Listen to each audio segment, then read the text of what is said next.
Shalom saudara semua. Apa kabar saudara? Semua masih percaya Yesus? Masih baca Alkitab? Jangan sampai enggak itu ya.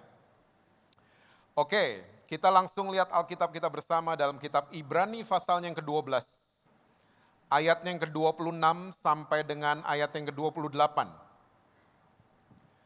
Ibrani 12 ayatnya yang ke-26 sampai dengan ayat yang ke-28, Alkitab bilang begini. Waktu itu suaranya menggoncangkan bumi, tetapi sekarang ia memberikan janji. Satu kali lagi aku akan menggoncangkan bukan hanya bumi saja, melainkan langit juga. Ungkapan satu kali lagi menunjuk kepada perubahan pada apa yang dapat digoncangkan.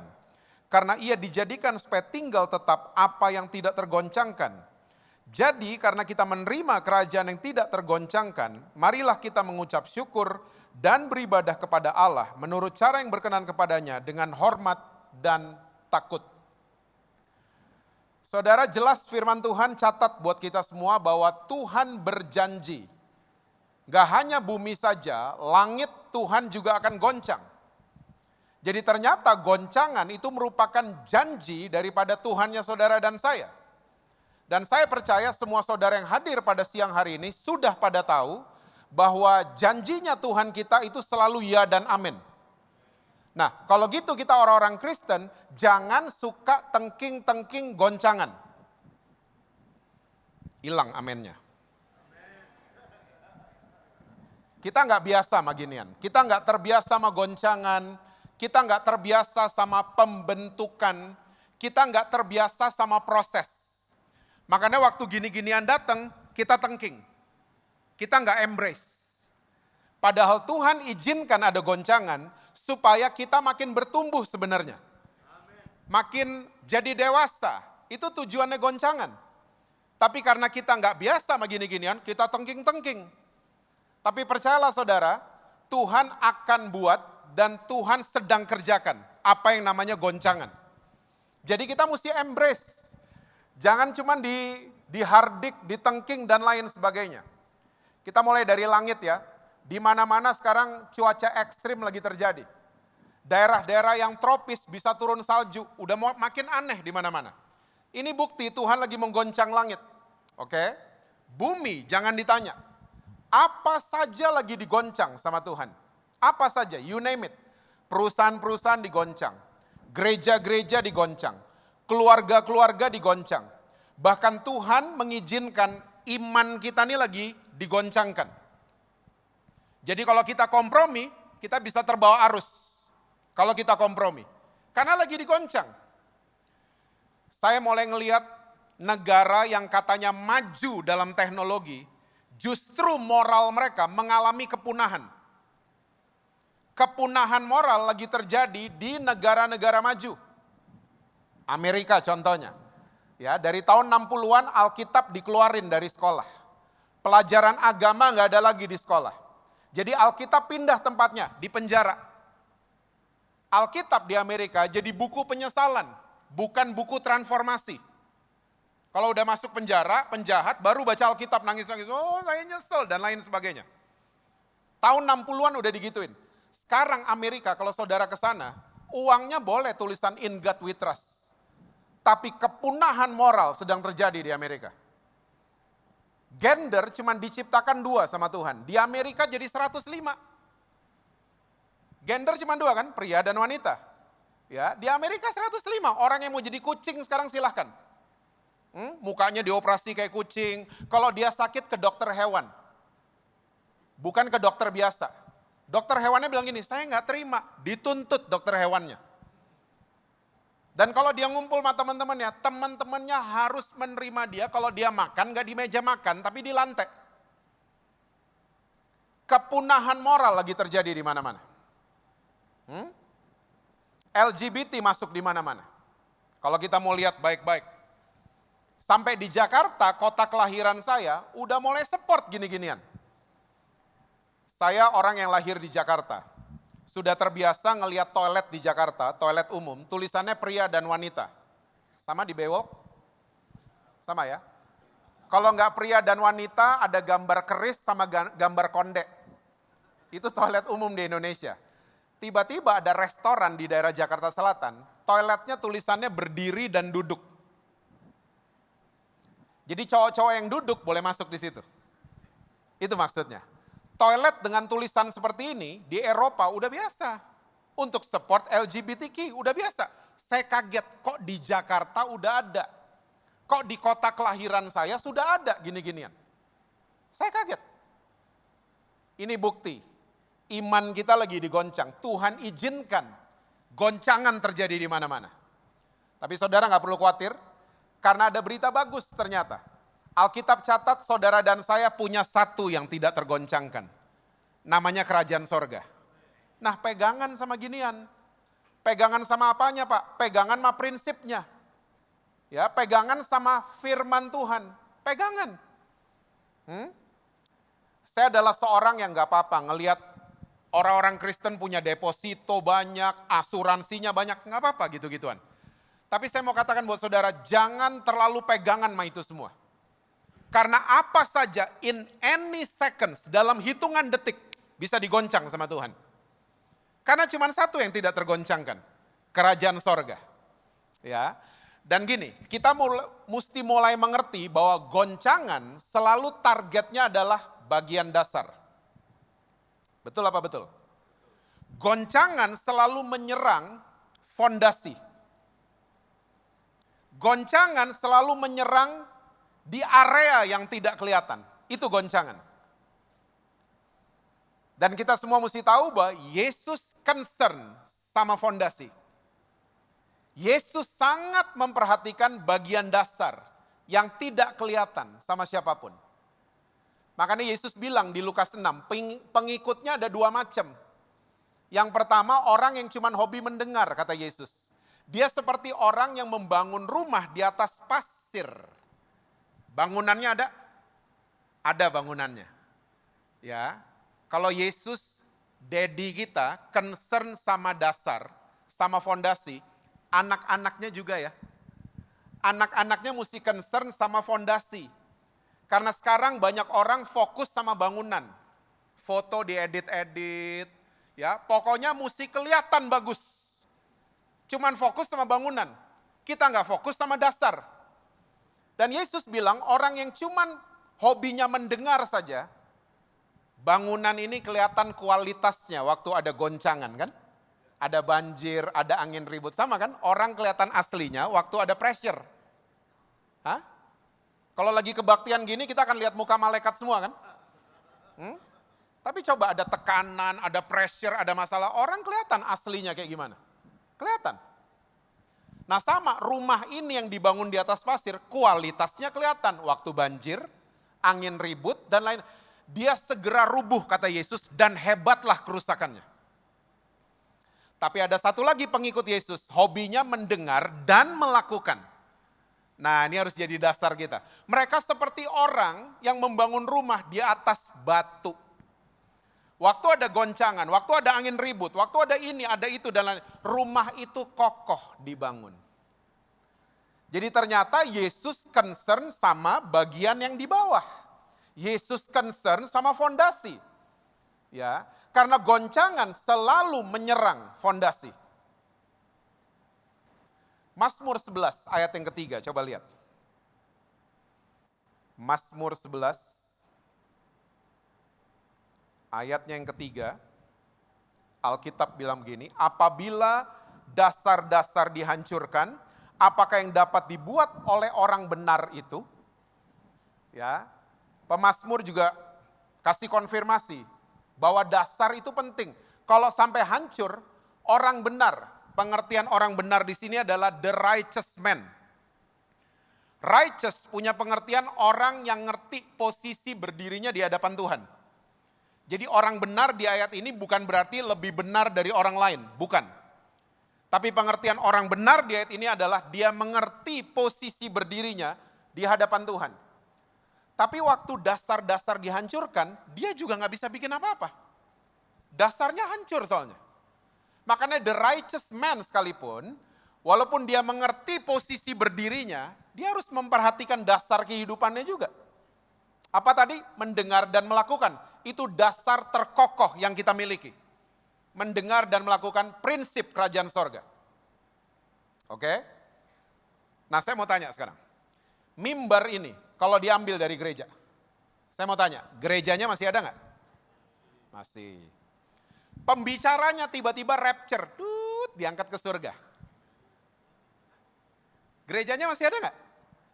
WL-nya, pemain musik, semuanya tiba-tiba rapture. Gerejanya masih ada nggak? Sampai gedung gereja dibakar sekalipun, gerejanya tetap ada. Ternyata mimbar, pembicara, WL, segala macam, kita ini cuman aksesoris. Jangan pernah jadi orang Kristen yang fokusnya sama aksesoris. Kita nggak akan masuk surga karena kita kenal sama pendeta. Tolong ingat ini baik-baik. Pastikan kita masuk surga karena kenal orang dalam. Namanya Yesus. Bukan karena kenal pendeta. Kita cuman aksesoris. Makanya orang Kristen lihat pendeta gak sempurna dikit. Wih, kecewanya minta ampun. Karena kita cuman fokus sama aksesoris. Nah, waktu kita mulai memperbaiki dasar, fokus bangunan kita akan beda langsung. Beda. Boleh edit-edit foto, bolehlah di Instagram, boleh. Tapi jangan kehidupan real diedit-edit juga. Jangan. Just be real. Ya, jadilah apa adanya. Nah, bangunan kita ini akan affecting kalau dasar kita benar. Mendengar dan melakukan. Yuk, 2 Petrus 3 ayat 18. 2 Petrus 3 ayatnya yang ke-18. Alkitab bilang gini, ini judul perikopnya Hari Tuhan. Tetapi bertumbuhlah dalam kasih karunia dan dalam pengenalan akan Tuhan dan juru selamat kita Yesus Kristus. Baginya kemuliaan sekarang dan sampai selama-lamanya. Ternyata we need to grow. Ya. Saudara, kalau pelajari kata murtad, kita seringkali kalau dengar kata murtad, yang mendarat di kepala kita adalah pindah kepercayaan, betul? Tapi kalau saudara baca baik-baik kata murtad di Alkitab adalah punya pengertian, adalah orang yang gak pernah ada progres. Itu orang murtad. Gak pernah bertumbuh, cuman jalan di tempat, lari di tempat, gak pernah grow. Makanya firman Tuhan pesan buat kita, sebelum datangnya hari Tuhan, we need to grow. Ke arah mana? Kasih karunia dan pengenalan akan juru selamat kita, Yesus Kristus. Orang Kristen, Yesus harus jadi pusat. Yesus harus jadi epicentrum dari segala yang kita buat. Jangan pernah taruh Yesus jadi ban serep. Tapi taruhlah Yesus sebagai epicentrum, pusat dari apapun yang kita buat. We need to grow ke arah sana. Kita perlu bertumbuh ke arah sana. Kasih karunia. Jangan lagi iman kita orang Kristen iman nasi campur. Kita campur Injil keselamatan sama Injil yang lain. Kita akan bahas di kesempatan lain. Karena Injil cuma satu, Injil keselamatan.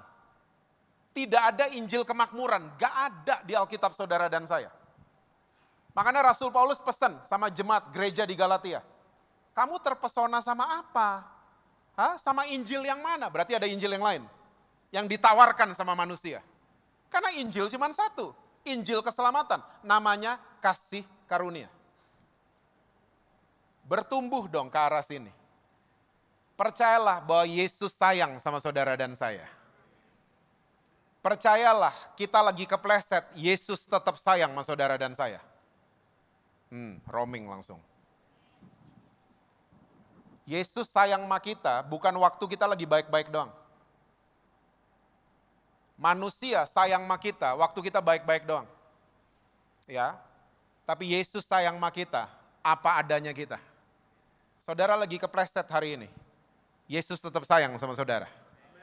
Saudara lagi komit sin yang saudara, saya jijik banget ya diri saya. Yesus tetap sayang sama saudara. Itu kasih karunia. Pusatnya Yesus. Saudara mungkin lagi males hari ini sama suami atau istri saudara. Jangan coba-coba pakai kekuatan sendiri. Baca Filipi 2 ayat 13. Kemauan yang berikan itu Tuhan Yesus. Bayangin. Kalau kita berpusat sama Tuhan Yesus, semua tuh dari Dia. Sampai kemauan kita, Dia yang berikan. Makanya kalau ada yang datang di tempat ini, saya udah gak mau sama suami. Saya udah gak mau sama istri saya. Jangan coba-coba pakai usaha sendiri. Mulai datang sama Tuhan dan bilang, Tuhan, kasih that willingness. Kasih kemauan itu di dalam saya. Gitu dong. Dan coba ingat-ingat waktu masih pacaran dulu. Banyak suami istri sekarang capek. Datengin saya, pastor saya capek sama suami saya. Pastor saya capek sama istri saya. Ingat dulu pacaran kalau lagi telepon-teleponan? Dah. Kok kamu belum tutup? Tutup duluan dong. Gak pernah ya gini-gini? Hah? Terus yang sana bilang, kamu dong tutup duluan. Enggak, kamu dong tutup duluan. Gini aja deh, kita tutup sama-sama ya. Oke, bye. Klik, tutup sama-sama. Baru tutup udah kangen. Sekarang, saya kalau ketemu teman-teman yang punya suami atau istri, kalau suami atau istrinya telepon, ketara banget. Ketara banget. Halonya bukan halo, berubah. Berubah halonya. Iya. Dadanya bukan dada. Oke. Lek. Sering ngalamin kayaknya.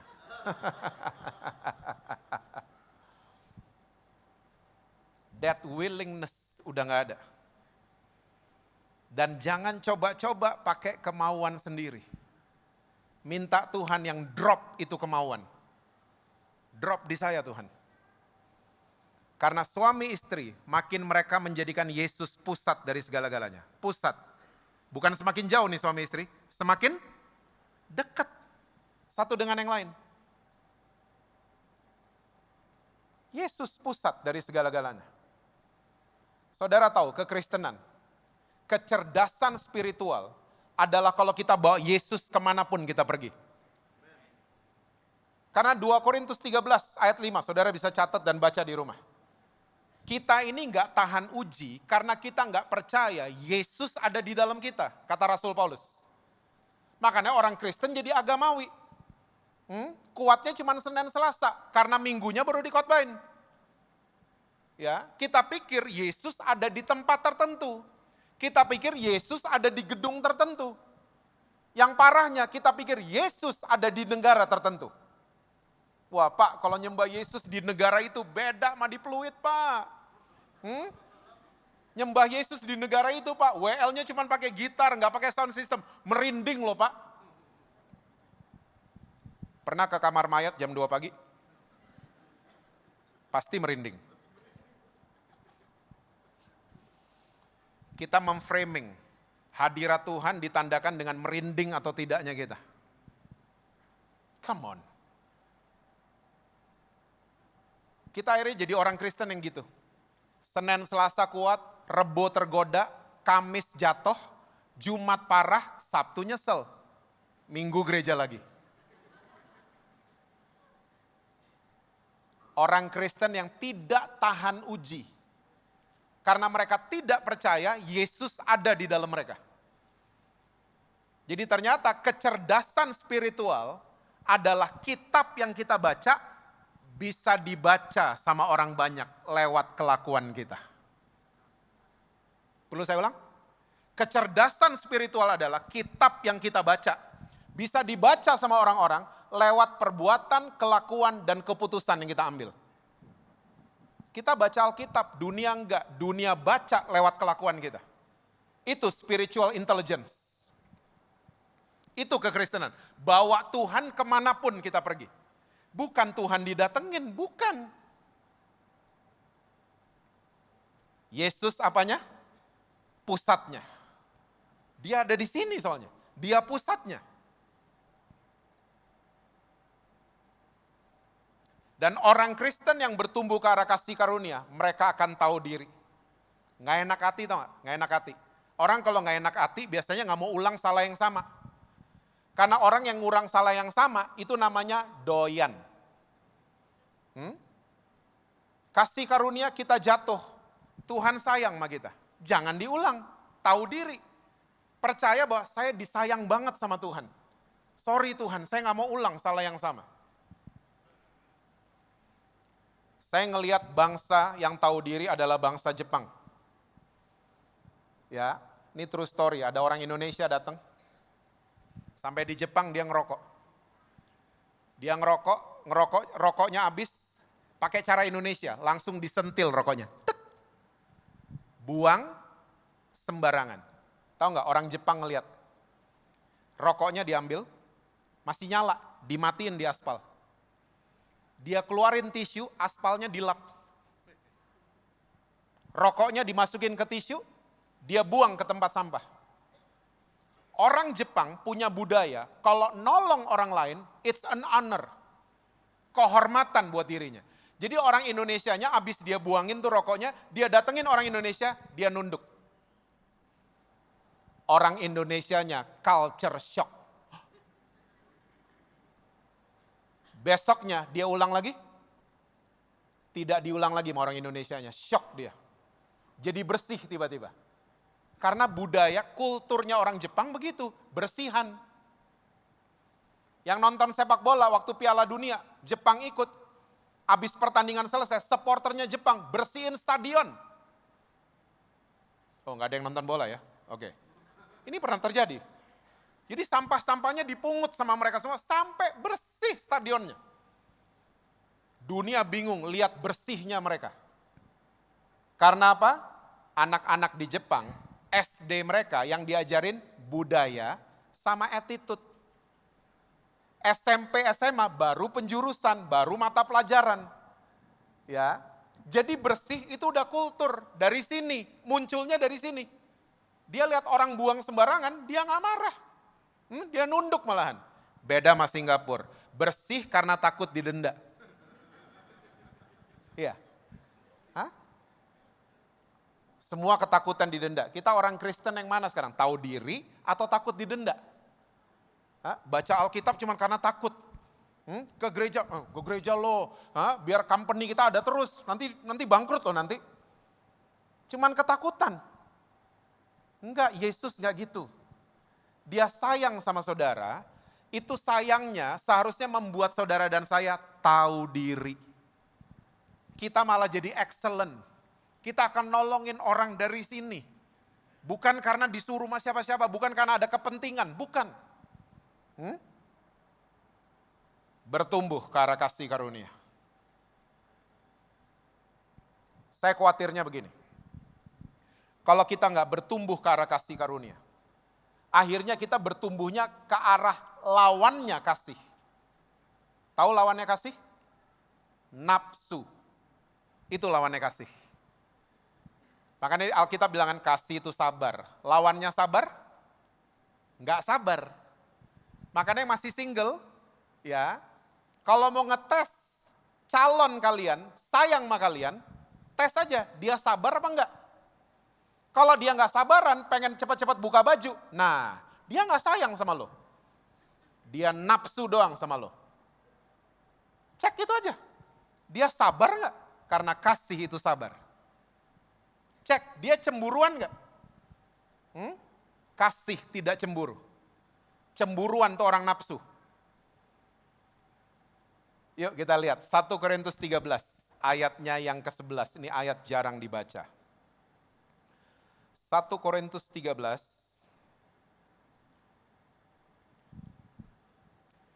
Jadi begini saudara. Rasul Paulus dibukakan pewahyuan soal kasih.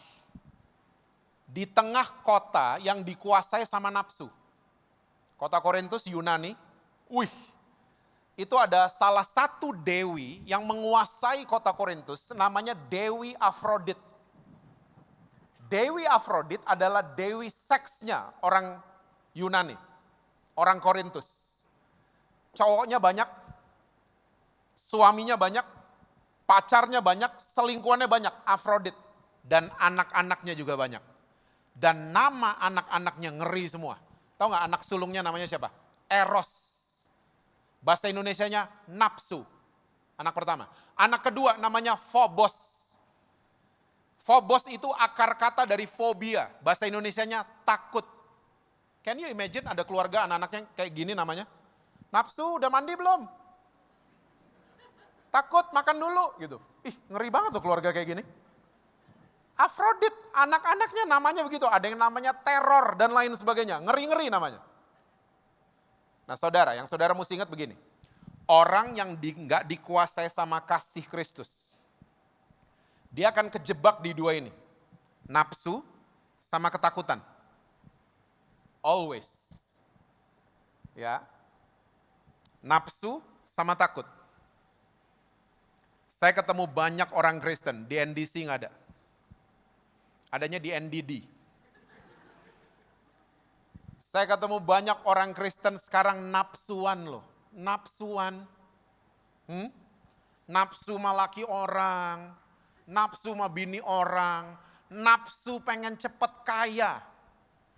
Ini paling banyak nih, orang Kristen padahal. Pengen cepet kaya. Kalau saudara pengen berbisnis, ya, pelajari Alkitab, ini buku bisnis paling bagus. Pelajari. Ada ilmu dasar banget di kitab Amsal 28 ayat 20 kalau nggak salah. Atau ayat 20 ayat 28. Saudara cek nanti. Ya. Orang yang pengen cepat kaya, nggak luput dari hukuman. Tapi orang yang bisa dipercaya, berkatnya banyak. Jadi ternyata bisnis is a trust. Bukan tepu-tepu, bukan tipu-tipu orang. Bisnis is a trust. Nggak bisa delivery, kasih tahu. Apapun yang terjadi kasih tahu. Bangun kepercayaan, orang akan percaya sama saudara. Itulah bisnis. Bukan pengen cepat kaya. Pengen cepat kaya, hukumannya banyak, kata Alkitab. Karena orang yang pengen cepat kaya, menghalalkan segala cara akhirnya.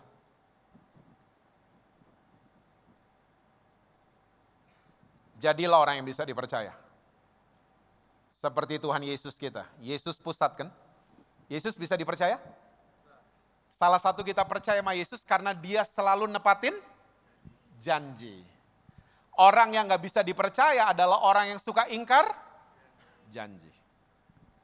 Ingkar janji nikah sama istrinya. Ya no wonder istrinya gak percaya.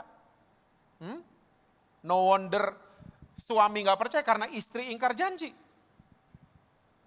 Saudara mesti tahu, anak-anak adalah kaum yang paling pinter nagih janji. Anak-anak, kita janji sama mereka. Sabtu kita ke time zone. Wih, mereka tuh tidur mimpi lagi di Jurassic Park beneran loh. Lagi nembakin dinosaurus beneran. Sabtu mereka excited ke kamar saudara. Ayo daddy, mami. Oh sorry nak, kita dipanggil gereja, ada meeting. Gereja lagi. Ada meeting di gereja, sorry ya time zone-nya nanti. Kita lagi ngomong apa ke anak-anak? Don't trust me. Don't trust me. Jangan percaya kita sebagai mama dan papa. Jangan heran kalau anak-anak gak percaya sama kita. Jangan heran kalau anak-anak kepahitan tiba-tiba sama gereja. Kita yang bikin, kita yang ngajarin. Jangan nafsuan. Dan jangan takut yang kedua nih. Orang Kristen banyak yang takut hari ini. 2024 udah ketakutan, overthinking. Saudara tahu kalau kita lagi overthinking, kita lagi melecehkan pencipta kita. Jangan pernah overthinking. Pak 2024 katanya gelap pak, banyak ini, banyak sakit, banyak ini pak. Tenang, relax. Yesus pusatnya kan, biar Yesus yang pegang kendali. Gak usah kita. Kita ketakutan, ingat baik-baik saudara. Takut mesti dihadapin. Bahaya mesti dihindari. Perlu diulang? Saya ulang ya. Takut mesti dihadapi, bahaya mesti dihindari. Saya ngelihat orang Kristen takut sering banget, tau gak di mana? Di pesawat. Pesawat goyang dikit, kalung salibnya dipegang. Kenapa tuh orang? Saya suka goes itu beberapa sama teman-teman saya yang pilot. Mereka suka cerita. Pesawat goyang itu karena ada tekanan udara yang berubah, makanya goyang. That's very normal. Nggak perlu takut. Nggak perlu takut. Nah, musuhnya pilot, saya nakut-nakutin nih kayaknya nih ya. Musuh terbesar pilot namanya adalah CAT, Clear Air Turbulence. Nggak kebaca sama radar. Tiba-tiba goyang, lagi clear air padahal. Saya pernah ngalamin dong, ya side wind, angin samping, nggak kebaca radar. Pesawat mengangkat setengah, itu kopi semua jatuh, laptop jatuh. Teriaknya yang lucu-lucu. Penumpang teriaknya, darah Yesus. Wah ini temen nih. Ada apa-apa, kita komsel pak. Hah? Ada yang teriak, Allahu Akbar gitu. Tiba-tiba ada yang teriak kencang banget di belakang, setan gitu. Kok aduh, gak nyambung banget sih itu orang. Hah?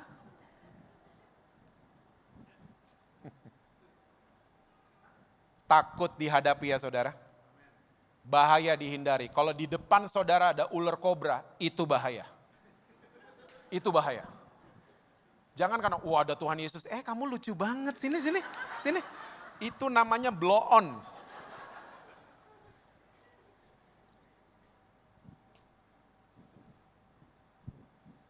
Yuk 1 Korintus 13 ayat yang ke-11. Ketika aku kanak-kanak, aku berkata-kata seperti kanak-kanak, aku merasa seperti kanak-kanak, aku berpikir seperti kanak-kanak. Sekarang sesudah aku menjadi apa saudara? Dewasa, aku meninggalkan sifat kanak-kanak itu. Orang yang grow, dia akan jadi dewasa. Karena dewasa nggak ada hubungannya sama umur. Karena dewasa is a choice. Dewasa itu pilihan. Tua udah pasti. Saudara ke Goa bawa stok Indomie, tua udah pasti. Tapi dewasa belum tentu. Karena dewasa itu pilihan. Ya, dewasa itu pilihan banget. Mau dewasa apa tidak? Karena musuhnya orang dewasa adalah kekanak-kanakan. Bahasa Inggrisnya childish. Alkitab punya istilah tua-tua keladi. Pernah dengar? Anak-anak lagi flu, dilarang makan es krim, lucu liatnya. Dia nangis, aku mau es krim, lucu liatnya kan? Hah? Anak-anak soalnya. Coba udah berumur kayak gitu. Ketawa kita liatnya, kita kan gini, that guy is weird. Dan banyak saya ketemu orang udah berumur begitu. Udah berumur. Pak, dia sayang sama saya Pak. Tapi dia kan laki orang, tapi dia perhatiin saya. Pernah ketemu? Udah berumur, tapi childish. Gak dewasa. Gak bertumbuh hidupnya. Makanya Rasul Paulus bilang, saya bacain sekali lagi. Sekarang sesudah aku menjadi dewasa, aku meninggalkan sifat kanak-kanak itu. Bahasa Yunaninya katargeo, bukan ditinggalin, dihancurkan, destroy. Dihancurkan tuh kekanak-kanakan. Karena kalau ditinggalin doang bisa balik. Di-destroy. Bangunan kita mesti cerdas dilihat orang, betul? Ya. Karena mesti connect kan, dasar sama bangunan, mesti connect. Dasarnya mendengar dan melakukan, bangunannya bertumbuh ke arah kasih karunia. Wih, ini nih, jadi bintang nih orang-orang kayak gini. Jadi terang dan garam yang sesungguhnya nih. Bangunan kita bisa dibaca sama banyak orang. Bahwa ada Yesus yang hidup di dalam kita. Ayat terakhir, karena saya mesti udahan. Mazmur 92 ayat yang ke-12. Alkitab bilang begini, orang benar akan bertunas seperti pohon korma, akan tumbuh subur seperti pohon aras di Libanon. Nah ini ayat kayaknya adalah kesimpulan tentang dasar dan bangunan.